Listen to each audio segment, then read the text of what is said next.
సత్యం news కి స్వాగతం. ప్రేక్షకులకు నమస్కారం. ఆకులో ఢిల్లీ తెలుగుదేశం పార్టీ ఎంతో మందిని చేసింది. ఈ అరాచక శక్తుల్ని అడ్డం పెట్టుకొని మాచర్లలో ఇన్నెల్లి సోదరులు సాగించిన విధ్వంసాన్ని బయటికి తీస్తాము.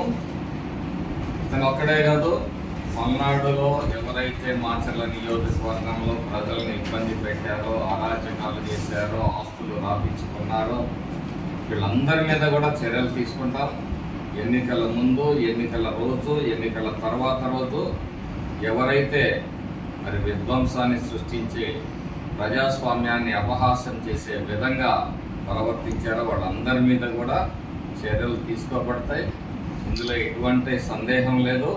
వాడు ఎంత పెద్ద వ్యక్తి అయినా సరే మరి ప్రజా కోర్టులో ప్రభుత్వం చట్టం దృష్టిలో నిలబెడుతుంది, తగిన చర్యలు తీసుకుంటుంది. ఎవరిని ఉపేక్షించే పరిస్థితి ఉండదని చెప్పి, అలాగే తెలుగుదేశం కార్యకర్తలు కూడా సంయమనంగా వ్యవహరించండి. చేయాల్సిందే చట్టపరంగా ప్రభుత్వం చర్యలు తీసుకుంటుందని చెప్పి చెప్తూ, మరి 6 నెలల కాలం మేము సంయమనంగా ఉంటే రెచ్చిపోయి కొంతమంది వ్యక్తులు మాట్లాడుతున్నారు, సోషల్ మీడియాలో ఇష్టారాజ్యంగా పోస్టులు పెడుతున్నారు. వాళ్ళందరూ కూడా తగిన మూల్యం చెల్లించుకునే పరిస్థితులు వస్తాయని చెప్పేసి తెలుగుదేశం పార్టీ తరఫున వైసీపీ శ్రేణుల్ని హెచ్చరిస్తున్నాం. మేము సామాజిక న్యాయం అనే ఒక కోణాన్ని తీసుకొని ఈరోజు అభివృద్ధి జరిగితే మాచర్ల నియోజకవర్గంలో సమాజంలో అన్ని వర్గాలకి మేలు జరుగుతుందనే ఒక ఆలోచనతో మేము పనిచేస్తూ ఉంటే, దీన్ని బలహీనతగా భావించి ఎవరైనా సరే రెచ్చిపోయి మాట్లాడితే, తెలుగుదేశం పార్టీ శ్రేణులు కూడా రెచ్చిపోతే మీ పరిస్థితులు ఏంటో కూడా ఆలోచించుకోవాలి.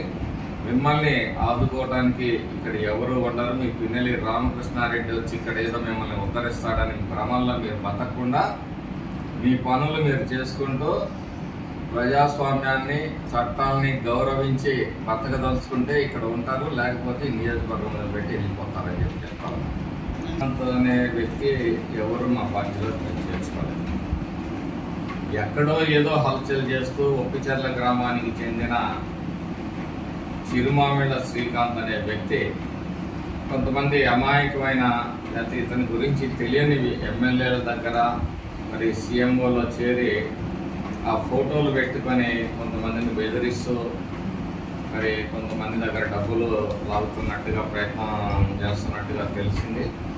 అలాగే కొంతమంది దగ్గర ఉద్యోగాలకు ఇస్తానని డబ్బులు వసూలు చేసినట్టుగా గతంలో నుంచి కూడా అతని మీద ఆరోపణలు ఉన్నాయి. అవన్నింటినీ కూడా బయటికి తీస్తాం. దోషుల్ని, ప్రజల్ని మోసం చేసినా మేము క్షమించే ప్రసక్తే లేదని